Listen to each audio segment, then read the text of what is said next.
Olá, boa tarde, começando mais um OTV Debate. Hoje, mais uma vez, eu, Renato Loeb, aqui apresentando, fazendo as vezes de Marcel Naves.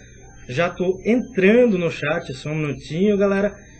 Estamos aqui hoje para falar sobre a questão de deficientes, a inclusão de deficientes no mercado de trabalho. Quais as dificuldades encontradas, o que pode ser feito, algumas sugestões.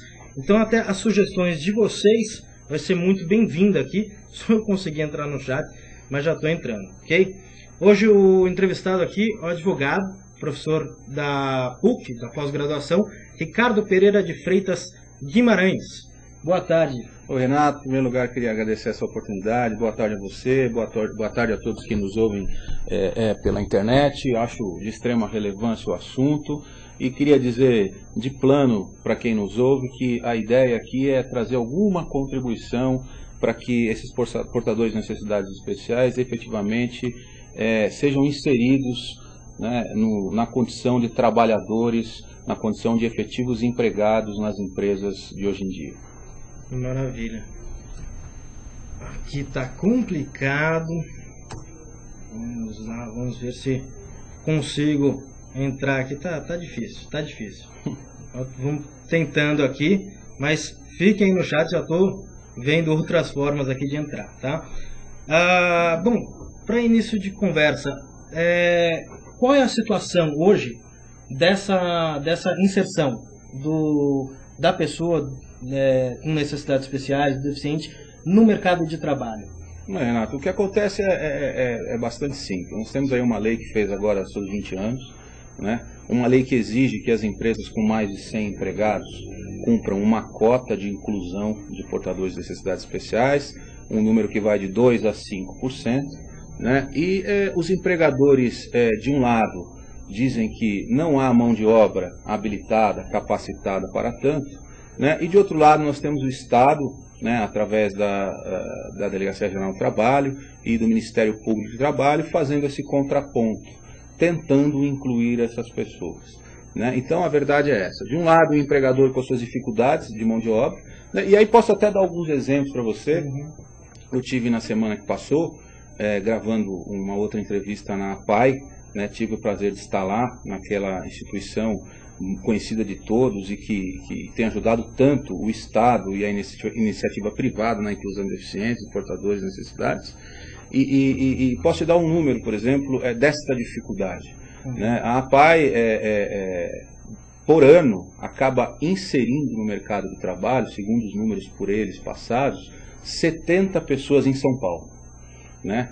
Habilita para determinadas profissões e determinadas atividades uma média de 300 por ano, mas só 70, na verdade, são absorvidos pelo mercado de trabalho. Aí vem a pergunta, né? Por quê?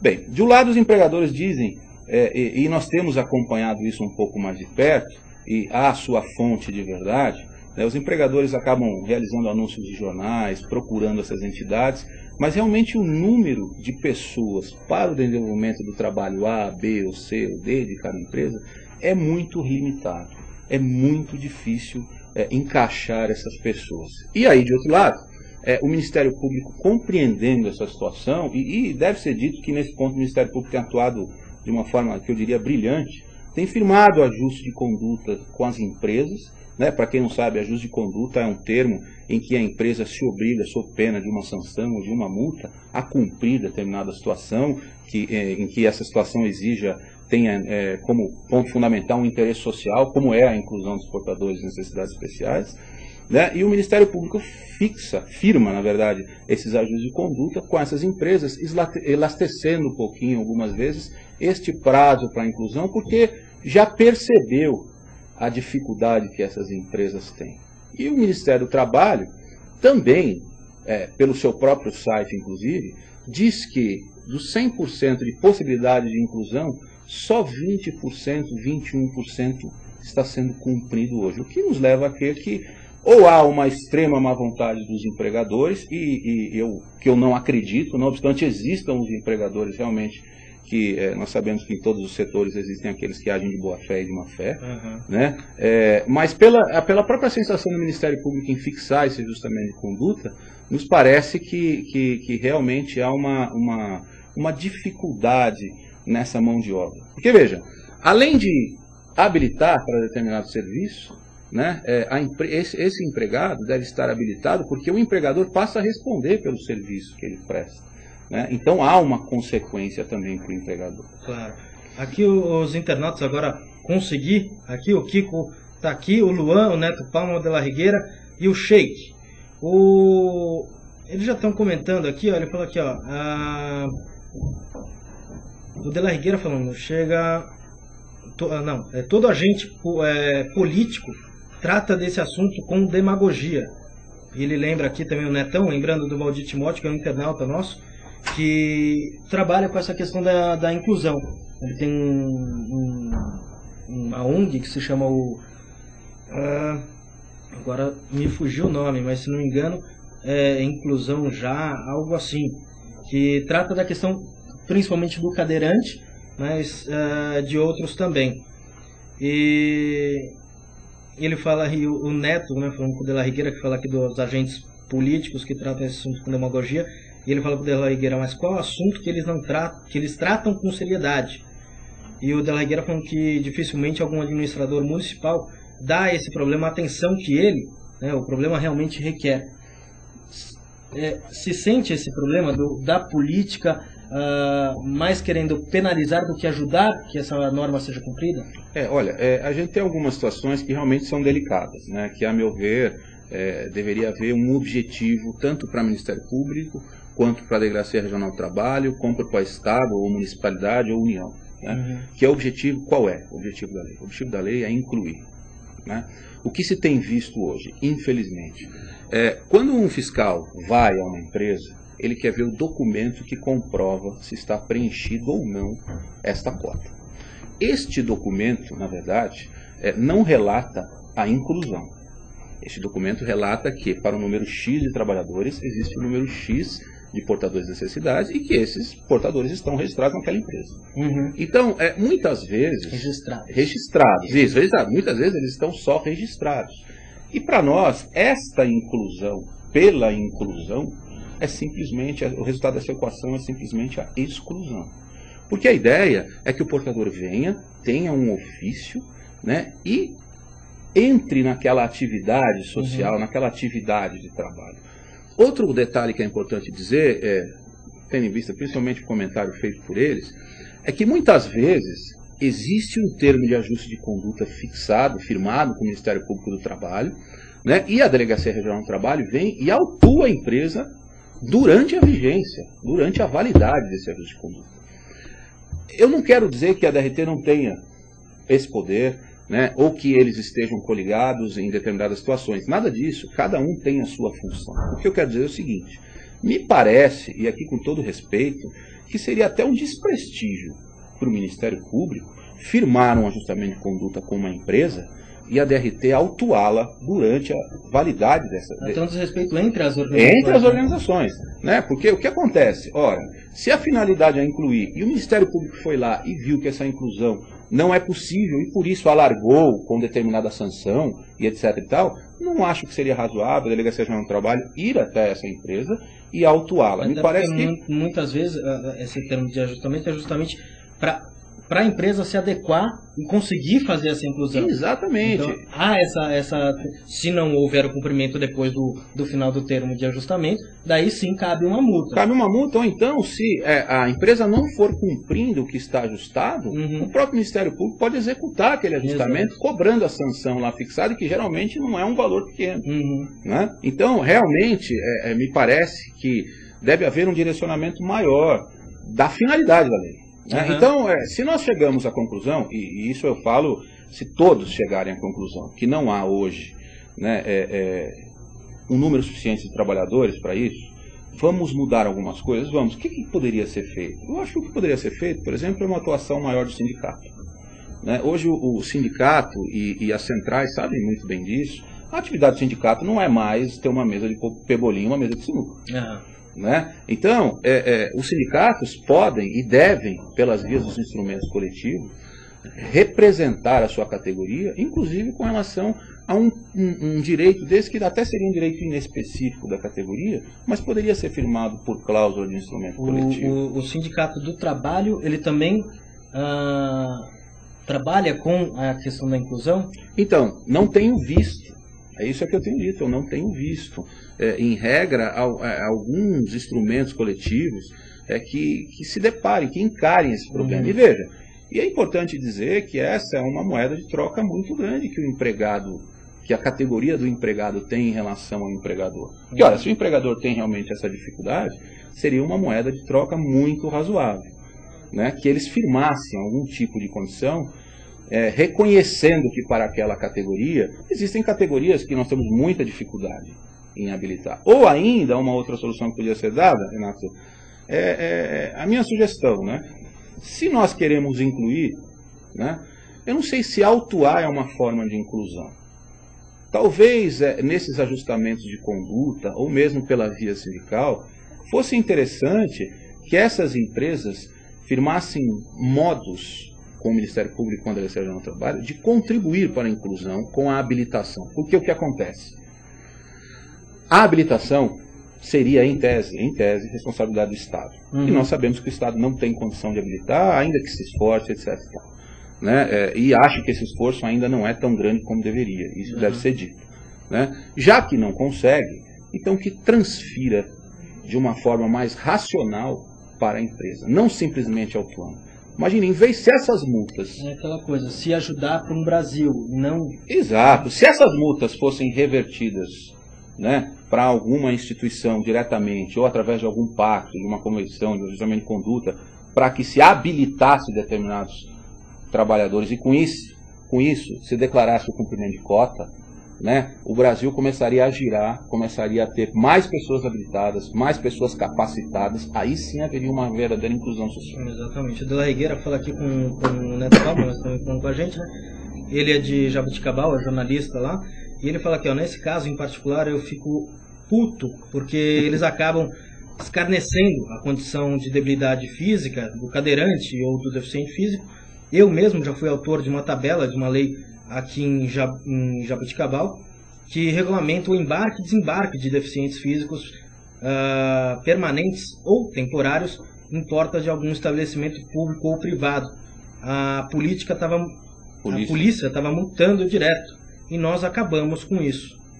Essa é uma questão interessante. Além da, talvez, ausência de capacitação, e aí é importante dizer o seguinte, que o trabalho é livre no nosso país, e nos termos da Constituição Federal, desde que a pessoa tenha habilitação para determinado trabalho. Né? E nesse caso que ele está citando, é um outro viés interessante. Porque não é só incluir na empresa. Esse trabalhador terá que ir para a empresa. Né? Eu não sei, pelo menos aqui em São Paulo, eu fico imaginando um cadeirante, né, um deficiente visual, né, pegando o metrô às 6h30 da tarde, né, ou às 6h30 da manhã. Né? Então, nesse ponto ele tem absoluta razão. Tem que haver uma razoabilidade e tem que haver um investimento público nisso. Né? Em outros países que nós tivemos a oportunidade de visitar, até nos alegra ver, né, essas pessoas participando de inúmeras atividades, divertimentos que no Brasil nós não conseguimos identificar. O Neto lembra aqui o nome da ONG do Valdir, Inclusão Já, exatamente. E De La Higuera fala aqui do projeto que foi apresentado pelo então vereador Devanir Leite e aprovado por unanimidade. O governo e o Ministério do Trabalho, o Ministério Público cumprem essa lei, e as estatais? Uma pergunta. Pois interessante. Essa pergunta é interessante, né? Na verdade, essa legislação ela está direcionada para a iniciativa privada. Não tem... Está direcionada, apesar de que nós temos esforços realmente, por exemplo, no Tribunal Regional do Trabalho de São Paulo, nós temos uma comissão de acessibilidade, né, criada com o objetivo de incluir essas pessoas, né, no mercado de trabalho, né, de permitir o acesso, etc. e tal. Mas, em regra, a cobrança se dá realmente da iniciativa privada. Isso é um detalhe muito interessante que ele levantou. O De La Higuera falando aqui que hoje tá boa a transmissão da Alegria, tava tendo uns problemas aí de internet que a gente tava conversando, né? Serviço de internet no Brasil é caro e ruim, né? É complicado. Hoje, quem tem problema no começo do programa fui eu que não consegui acessar. Maravilha. Luan falando aqui, ó, tem empresa que o cadeirante nem consegue entrar, são várias, né? E a dificuldade do transporte, como o doutor mesmo disse, né? Existem ônibus adaptados em São Paulo? Tem, mas vai ver a porcentagem, né? Então, e é só algumas linhas, tem linha, por exemplo, que não tem nenhum. Não, realmente é muito carente a cidade disso, né? Daí fala do metrô, mas o próprio Valdir Timóteo, esse nosso amigo, que ele é cadeirante, que tem essa ONG, ele já fez inúmeras matérias mostrando que o metrô não é acessível, porque o vão de algumas estações, inclusive estações novas, que foram construídas há pouco tempo, teoricamente já com esse problema da inclusão do deficiente e tal, não tem, o vão é grande para uma cadeira de roda passar. Então veja, nem as obras novas, né, realizadas pelo Estado me parecem que atendem a isso. E como é que eu posso, né, cobrar da iniciativa privada alguma coisa? E veja, eu não estou aqui para defender a iniciativa privada, eu estou aqui para defender os portadores de necessidades especiais. Porque eu acho que não adianta, não obstante o esforço de A, B e C, não, do jeito que segue o tema há 20 anos, eu não acho que a gente vai chegar a lugar algum. Talvez a gente encha os cofres de dinheiro por autuações, isso eu acho bem possível, né? E as empresas vão pagar e vão pagar. Mas a razoabilidade tem que estar antes da autuação, né? Vamos habilitar, vamos capacitar, vamos fazer isso com essas pessoas, vamos criar benefícios fiscais para que essas empresas efetivamente invistam, né? Veja, a empresa já emprega, né? Já dá uma certa estabilidade, né? Para os portadores de necessidades especiais, né? Mantém esse rapaz empregado, essa moça empregada.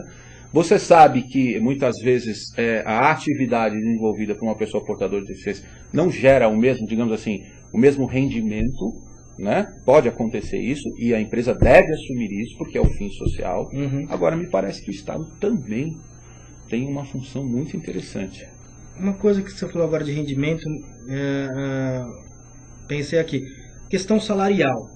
Quando o governo, as instituições públicas vão na empresa para fazer essa fiscalização, há também uma averiguação se o salário desse deficiente é compatível com o cargo, se outros que não são deficientes no mesmo cargo têm a mesma remuneração? Teoricamente isso tem que ocorrer, né? Não, em regra não. Em regra não há essa verificação. Porque a apresentação, a fiscalização feita pelas delegacias de trabalho, na verdade, elas são realizadas na busca de documentação, né? Então, isso que você está me dizendo seria uma suposta equiparação salarial, que talvez fosse um caso para ser discutido em juízo. Sim. Lembrando também que quem é readaptado numa determinada função ou não, não serve mais como paradigma para esse tipo de equiparação salarial.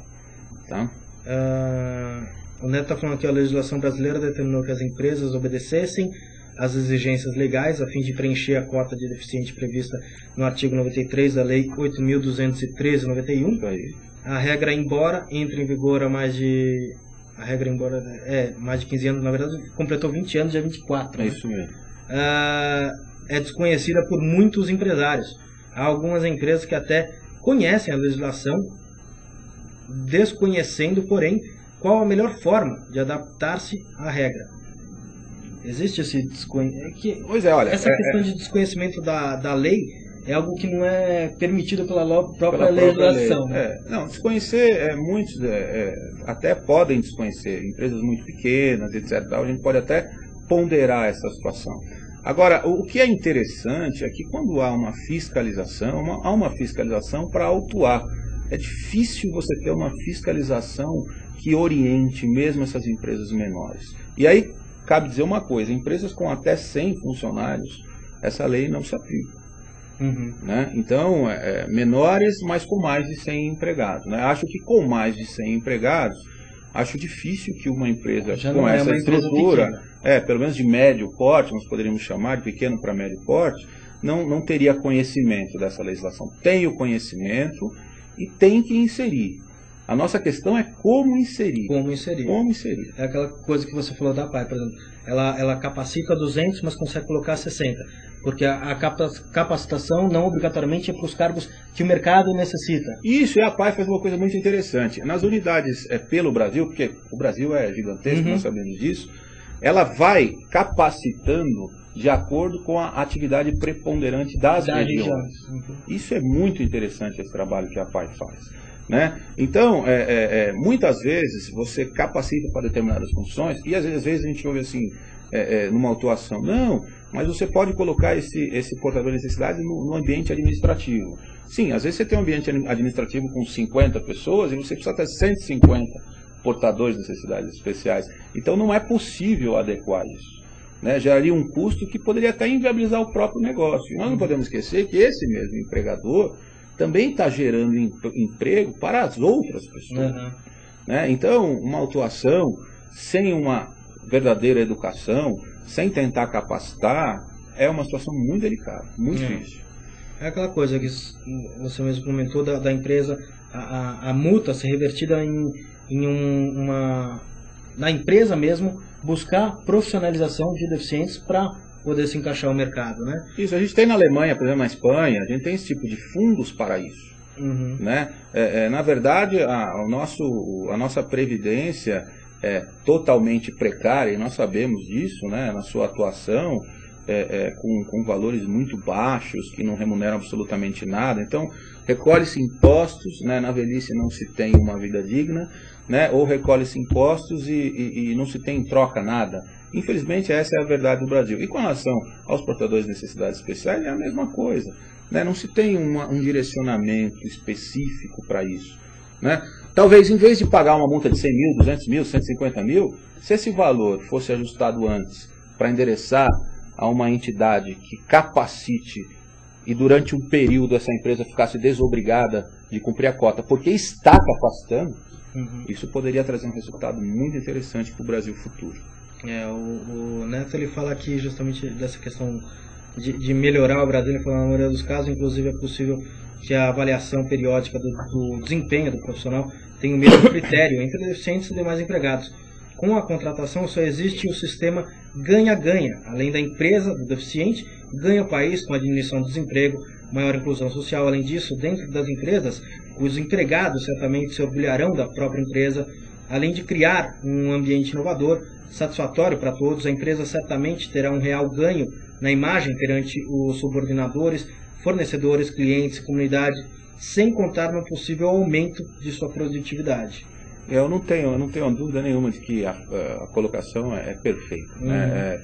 Todas as pessoas se sentem melhor num ambiente desse. Todas as pessoas se sentem sendo produtivas, produtivo, né? Inserido, participando de verdade do resultado da empresa, né? Vendo a empresa crescer e ele participando daquilo. É isso que todos nós queremos. Exato. Eu sei que é isso que a Delegacia Regional do Trabalho quer também. Eu sei que é o que o Ministério Público quer. Eu sei que é o que os magistrados, todos os estudiosos de direito, todos os professores de direito do trabalho, eles têm esse objetivo. Agora, precisa ser discutido um pouquinho mais como. Porque me parece que a lei é muito boa, etc e tal, mas talvez por contornos de pactos, seja pelo instrumento coletivo, ou seja por ordenamento de conduta, a gente possa dar uma melhorada nessa qualificação, nessa habilitação, nessa capacitação das pessoas. Eu vou falar aqui, o governo caga regras para os outros cumprirem. Infelizmente, né, eu não sabia que o governo não era obrigado a cumprir esse sistema de cotas. No meu entender, também deveria caber a ele também. De la Higuera falando se existe fiscalização quanto a isso. Existe, né? Uma fiscalização, aliás, uma fiscalização dupla. E o Sheik falando aqui, essa vaga não é a sua nem por um minuto. Não entendi o seu comentário, Sheik, se você puder explicar. E o Netão falando aqui com o de la Higuera, o problema do empregado problema de emprego envolve todos, com certeza. Né? É justamente isso, é uma união entre governo, comunidade, ONGs, empresas que ajudam nessa capacitação, as próprias empresas e tudo mais. Você viu que já viu essa frase? Eu não entendi, eu achei que.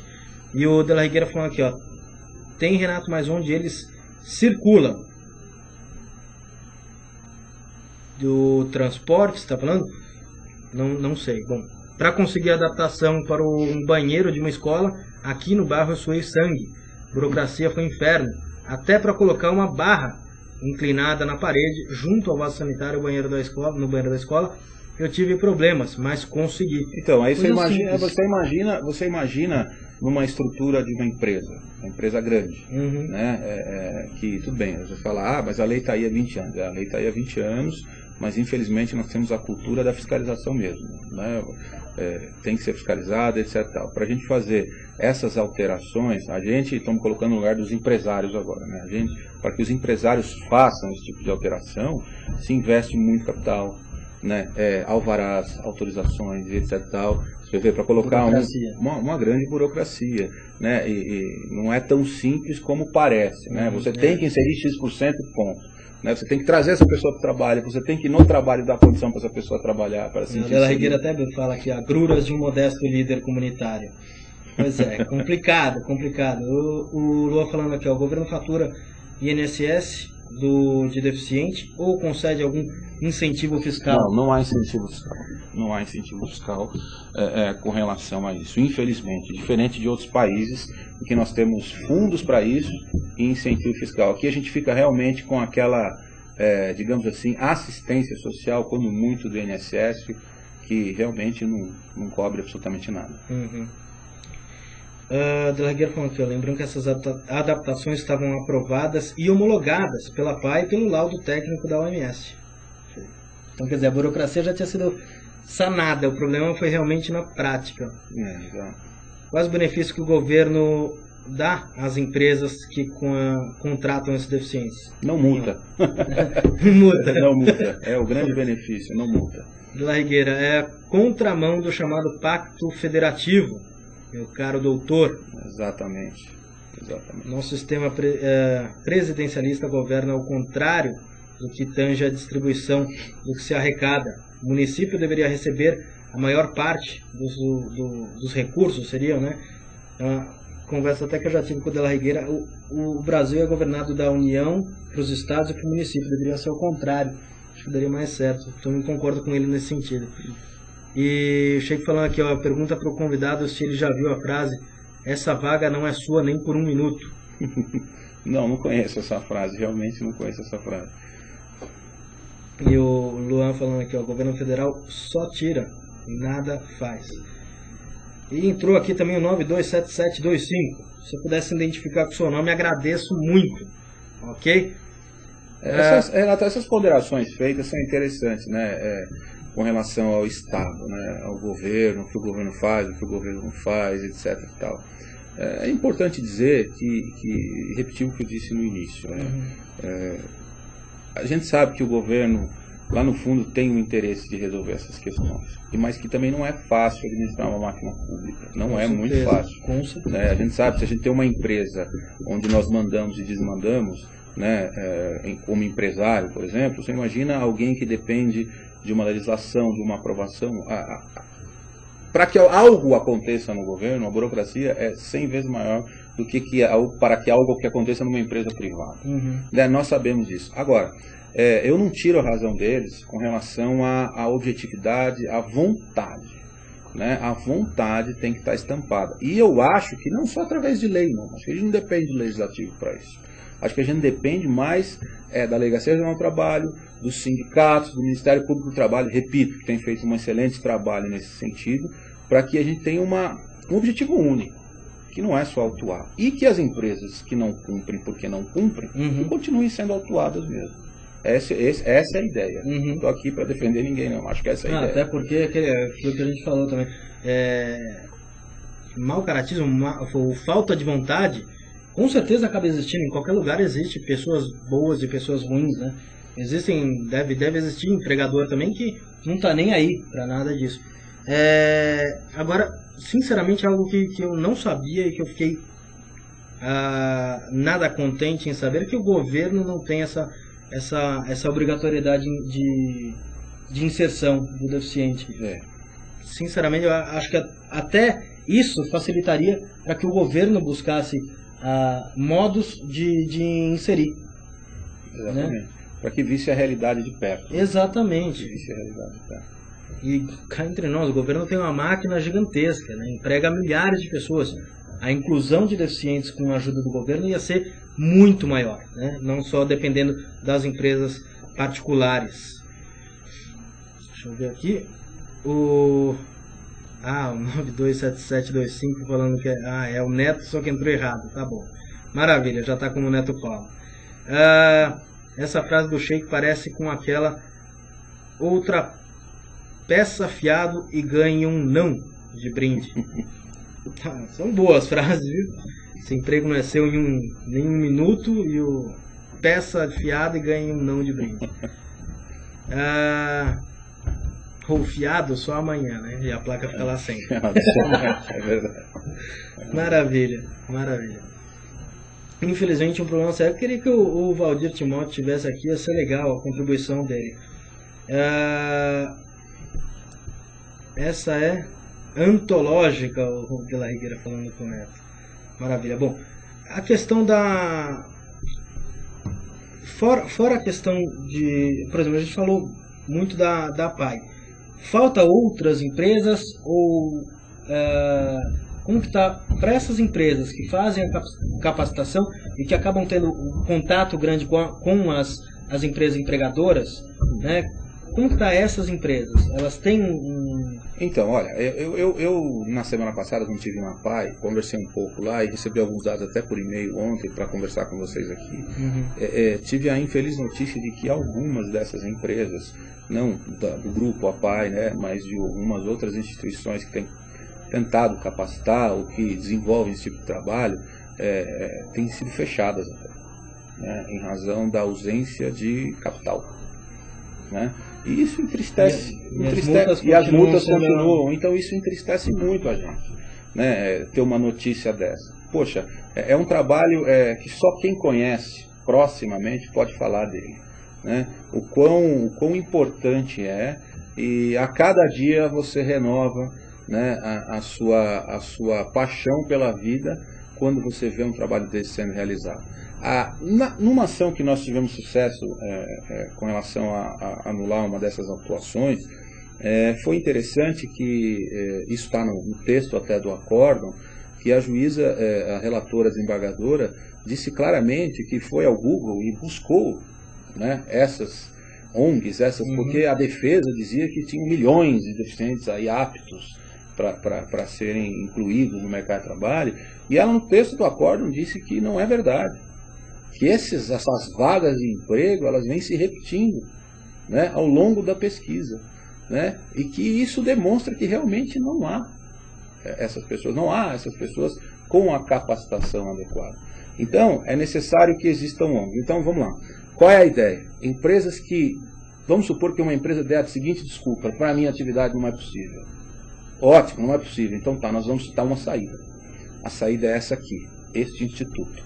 Vamos fazer uma conta de quantos você pode capacitar. Qual é o preço? Ótimo, então vai capacitar por 2 anos, vai gastar tanto.